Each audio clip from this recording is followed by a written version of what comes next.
এ মিছিল ব্যবসায়ীদের শীর্ষ সংগঠন এফবিসিসিআইয়ের নির্বাচনে পরিচালক পদের বিজয়ী ও সমর্থকদের।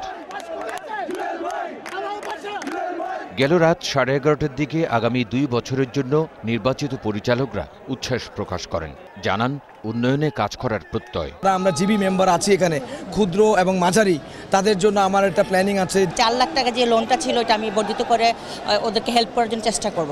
শুধু এই 2 বছরের জন্য না, যতদিন বেঁচে থাকবো ক্ষুদ্র এবং মাঝারি ব্যবসায়ীদের জন্য কাজ করতে চাই।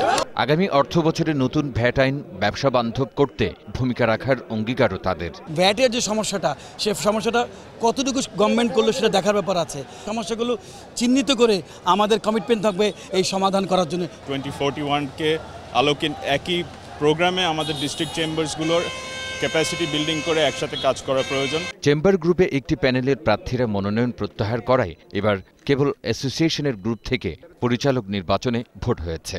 সম্ভাব্য সভাপতি শফিল ইসলাম মহিউদ্দিন জানান, সকল ভেদাভেদ ভুলে কাজই হবে নতুন কমিটির প্রধান লক্ষ্য। 7%-এর জিডিপি সেটাকে আমরা 8%-এ নিয়ে যেতে পারি। সেইখানে দরকার নিরবচ্ছিন্ন ব্যবসায়ের পরিবেশ। সেই পরিবেশটা আমরা সরকারের সাথে আলাপ আলোচনার মাধ্যমে গড়ে তুলব এবং সমস্ত ব্যবসায়িক কমিউনিটিকে ঐক্যবদ্ধভাবে একসাথে এই দেশের উন্নয়নে কাজ করব। নির্বাচিত পরিচালকরা 16 মে সভাপতি ও 2 জন সহসভাপতি নির্বাচন করবেন।